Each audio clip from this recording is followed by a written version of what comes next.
কৃষক বন্ধু প্রকল্পে দ্বিতীয় কিস্তি টাকা দেওয়ার জন্য কিন্তু লিস্ট তৈরি হয়ে গেছে। এই টাকা আপনারা কবে নাগাদ আপনাদের ব্যাংকের অ্যাকাউন্টে পাবেন সমস্ত কিছু এক এক করে জানতে পারবেন এই প্রতিবেদনে। ভিডিওটা প্রথম থেকে শেষ পর্যন্ত দেখলে সমস্ত কিছুই আপনারা বুঝতে পারবেন। তো চলুন বন্ধুরা ভিডিওটাকে শুরু করা যাক। দেখুন, এই সংক্রান্ত আপডেটে বলা আছে রাজ্যের 1,07,00,000 কৃষকের ব্যাংকের অ্যাকাউন্টে মোট 2900 কোটি টাকা দিতে চলেছে মমতা বন্দ্যোপাধ্যায়ের সরকার। কৃষক বন্ধু প্রকল্পের এর অধীনে কিছুদিনের মধ্যেই এই টাকা পাঠানো শুরু হবে। 6 জেলার 7টি বিধানসভা উপনির্বাচনে ভোট গ্রহণ হয়ে গিয়েছে। 23শে নভেম্বর ফল প্রকাশ। এরপর রাজ্যের কোথাও আর নির্বাচনের আদর্শ আচরণবিধি লাগু থাকবে না। তো ইতিমধ্যে দেখতে পাচ্ছেন কৃষক বন্ধু প্রকল্পের টাকা কিন্তু কিছুদিনের মধ্যেই আপনারা আপনাদের ব্যাংকের অ্যাকাউন্টে পেয়ে যাবেন, এবং সেই নিয়ে কি বলা হয়েছে, আপনারা কবে নাগাদ টাকা পাবেন সে নিয়ে কিন্তু বলা হয়েছে। তারপরে বলা হয়েছে এই অবস্থায় বিভিন্ন প্রকল্পের সুবিধা সাধারণ মানুষের কাছে পৌঁছে দিতে তোড়জোড় শুরু হয়েছে নবান্নের অন্দরে। সেই সূত্রেই আর কয়েকদিনের মধ্যেই কৃষক বন্ধু প্রকল্পের টাকা ছাড়ার সিদ্ধান্ত হয়েছে।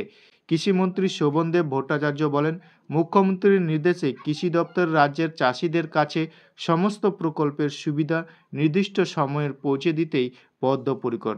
একজনও যোগ্য প্রাপক যাতে বঞ্চিত না হন সেদিকে আমাদের লক্ষ্য থাকবে। তো দেখতে পাচ্ছেন একজনও প্রকল্পকে তারা বাদ দিতে চাইছে না, সেই মতো পরিকল্পনার কাজ এগিয়ে নিয়ে যাওয়া হচ্ছে। তো দেখতে পাচ্ছেন এখানে সেই মতোই কিন্তু কাজ এগিয়ে নিয়ে যাওয়া হচ্ছে। তারপরে বলছে নবান্নের সূত্রের খবর, চলতি অর্থবর্ষে কৃষক বন্ধু প্রকল্পের দ্বিতীয় কিস্তি হিসাবে এই টাকা দেওয়া হবে। দেখতে পাচ্ছেন দ্বিতীয় কিস্তির টাকা কিন্তু আপনারা এবার পেতে চলেছেন খুব শীঘ্রই। ইতিমধ্যেই জেলাভিত্তিক উপভোক্তার তালিকাও তৈরি প্রায় শেষ। তো এখানে আপনারা দেখতে পাচ্ছেন তালিকা, যে টাকা দেওয়ার তালিকা সেটাও কিন্তু তৈরি হয়ে গেছে। মোট উপভোক্তার সংখ্যা গতবারের তুলনায় প্রায় 1.5 লক্ষ বাড়বে বলে জানা গিয়েছে। তো দেখতে পাচ্ছেন এখানে কৃষকের সংখ্যাও কিন্তু বেড়েছে 1.5 লক্ষর মোটামুটি প্রায়। এই প্রকল্পের বছরে 2টি কিস্তির টাকা দেওয়া হয়। চাষ জমির পরিমাণ অনুযায়ী একজন কৃষকের বছরে সর্বনিম্ন 4,000 টাকা থেকে 10,000 টাকা পর্যন্ত আর্থিক সহায়তা পেয়ে থাকেন। লোকসভা নির্বাচনের পরপর অর্থাৎ মাস 5 আগে চলতি বছরের প্রথম কিস্তির টাকা দেওয়া হয়েছিল। 2019 সালে এই প্রকল্প চালু করেন মুখ্যমন্ত্রী মমতা বন্দ্যোপাধ্যায়। এতদিন প্রকল্পের মোট উপভোক্তার সংখ্যা 1 কোটি ছাড়িয়েছে। এই সময় বাংলা শস্য বীমা প্রকল্পে চালু করে রাজ্য সরকার। সম্প্রতি ডানা ঘূর্ণিঝড় ও প্রাকৃতিক দুর্যোগের কারণে কৃষিকাজে ব্যাপক ক্ষয়ক্ষতি হয়েছে। বহু কৃষিজমি জলের তলায় চলে গিয়েছে, সবজির ফলনও ব্যাহত হয়েছে বহু জায়গায়। সেই ক্ষয়ক্ষতির পরিমাণ নির্ধারণ করতে সমীক্ষার কাজ শুরু হবে 30শে নভেম্বর। তো দেখতে পাচ্ছেন এখানে যে ডানা ঘূর্ণিঝড়ের প্রাকৃতিক দুর্যোগের কারণে কৃষিকাজের ক্ষয়ক্ষতি হয়েছে তারও কিন্তু এবার সমীক্ষার কাজ শুরু হবে 30শে নভেম্বরের পরে। ততদিন পর্যন্ত চলবে এই প্রকল্পের নাম তোলা। নবান্নের সূত্রে জানা গিয়েছে শীঘ্রই ক্ষতিপূরণের বাবদ বাংলা শস্য বীমারও টাকা কৃষকের কাছে পৌঁছে দেওয়া হবে।